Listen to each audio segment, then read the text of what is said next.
Hey guys, what's up? It's Matt, and I'm taking a look at Bluedee's new headset today. Now, it's a black headset with a pretty good charge time of about 60 hours on USB and roughly 80 hours via Bluetooth, so if you want to go Bluetooth with this, you can, in case you were wondering. It's a good option to have. Bluetooth tends to be unstable for me in most cases with mice, keyboards, and headsets, and I'll lose signal occasionally while talking, typing, or clicking, so it's never going to be recommended for gaming from me, but the USB part is pretty good. 60 hours on that, about an hour and a half to charge it, and bam, you're good to go. Now, I know a lot of people are going to want to hear the microphone, so I did do a microphone sample, and I did it to the point where I recorded it before I listened to it. That way, hopefully not to influence any kind of decision in your thought on the microphone, so here it is.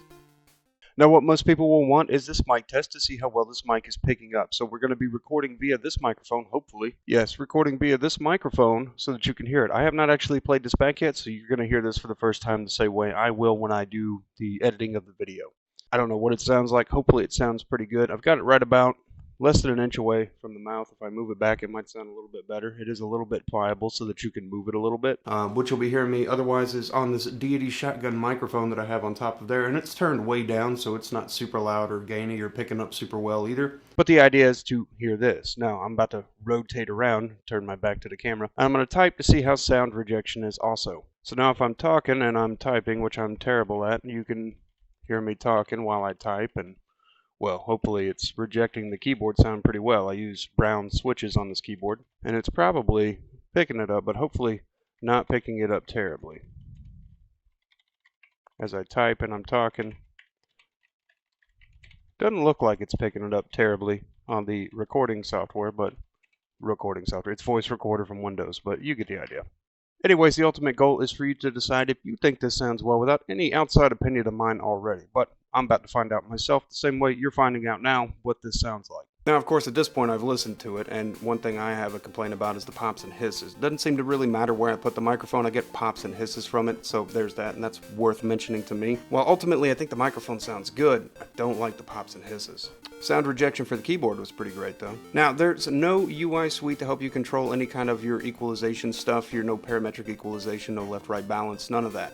What you get, what you hear, is kind of what you get out of the box. I mean, the way they've set it in the factory is how you get it, and it's a little bit bass heavy when it comes to sound. Usually a lot of bass kind of means you're hiding something in the mids or highs, but for the most part it sounds pretty well rounded. It is a very comfortable lightweight headset, as you can see here in the shot. It looks like it'd be a lot heavier than this, but it's not. The faux leather ear pads are actually super comfortable, and they fully enclose the ears. They are full circumaural design, and they're really good at noise isolation. So if you're not wanting to hear a bunch of things in the room around you, or you're trying to be just kind of really immersed into the sound experience, you're going to get that with these because they do a great job of not letting outside sound in. They have really easy on-ear controls with volume up and volume down, a power button, a mute button for muting the microphone. You also notice that there's a USB Type-C input right there for charging it, and it comes with the dinkiest little USB-C cable ever, so you may want to make sure you have another one on hand in case you want to be charging with that USB Type-C but also still want to be able to play by keeping the dongle plugged in. Now, to enable Bluetooth mode, it's 3 quick successions of the power button, so tap, tap, tap on the power button and you should enter into Bluetooth pairing mode.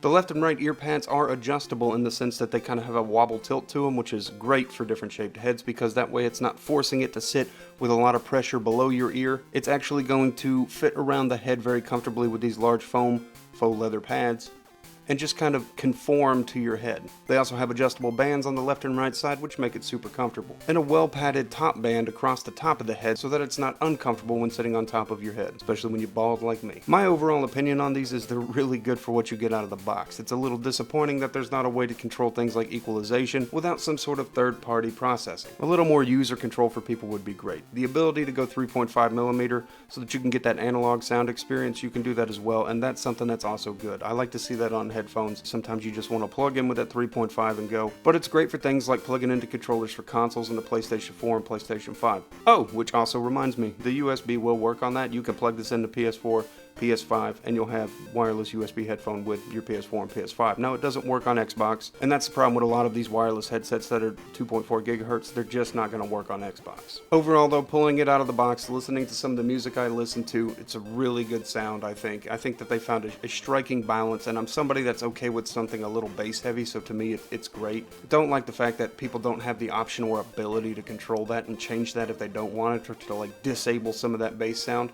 It's not overly bassy, but it's bassy enough that some people that are offended by too much bass are probably going to be offended by that sound. It does definitely get a thumbs up from me, though. I think it's a pretty surprising sound out of the box, something I didn't expect, and I'm glad I tried it because it really makes me feel a lot more assured that a company like Bluedee is out there trying, at least, to put a pretty decent product in the hands of people. Fixing the microphone problem where we get a lot of pops and hisses, that would be the primary goal here, I think, and then worry about other stuff later. But overall, yeah, pretty fantastic.